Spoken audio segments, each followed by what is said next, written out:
മലയാളത്തിൻ്റെ മഹാനടൻ മമ്മൂട്ടി നായകനാവുന്ന ഗൗതം മേനോൻ ചിത്രം ജൂൺ 15-ന് ചിത്രീകരണം ആരംഭിക്കും.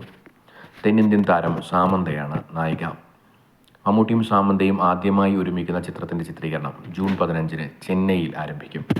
ജൂൺ 20-ന് മമ്മൂട്ടി ചിത്രത്തിൽ ജോയിൻ ചെയ്യും. മമ്മൂട്ടി കമ്പനിയുടെ ബാനറിലാണ് നിർമ്മാണം. മലയാളിയും തമിഴിലെ പ്രശസ്ത സംവിധായകനും നടനുമായ ഗൗതം മേനോനാണ് ഈ ചിത്രം സംവിധാനം ചെയ്യുന്നത്.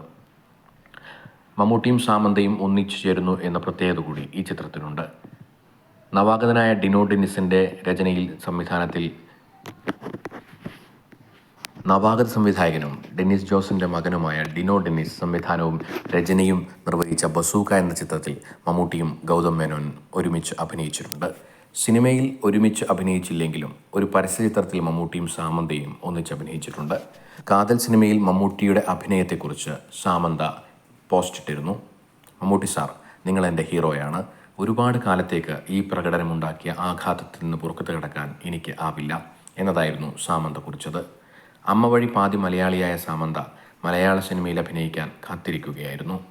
ജീവേ നായകനാക്കി 2012-ൽ ഗൗതം മേനോൻ സംവിധാനം ചെയ്ത നീ താനെ പൊൻവസന്തം എന്ന ചിത്രത്തിൽ സാമന്ത നായികയായിരുന്നു. പൂർണ്ണമായും ത്രില്ലർ ഗണത്തിലായിരിക്കും ഈ സിനിമ ഒരുങ്ങുക. ഗൗതം മേനോൻ ചിത്രത്തിൽ നിവിൻ ഭാസ്കറാണ് രചന നിർവഹിക്കുന്നത്. ജോമോൻ ടി ജോണാണ് ഛായാഗ്രഹണം. മമ്മൂട്ടി കമ്പനിയുടെ നിർമ്മാണം. നമുക്ക് കാത്തിരിക്കാം മറ്റൊരു അത്ഭുതത്തിനായി. മമ്മൂട്ടി, ഗൗതം മേനോൻ, സാമന്ത കോംബോ.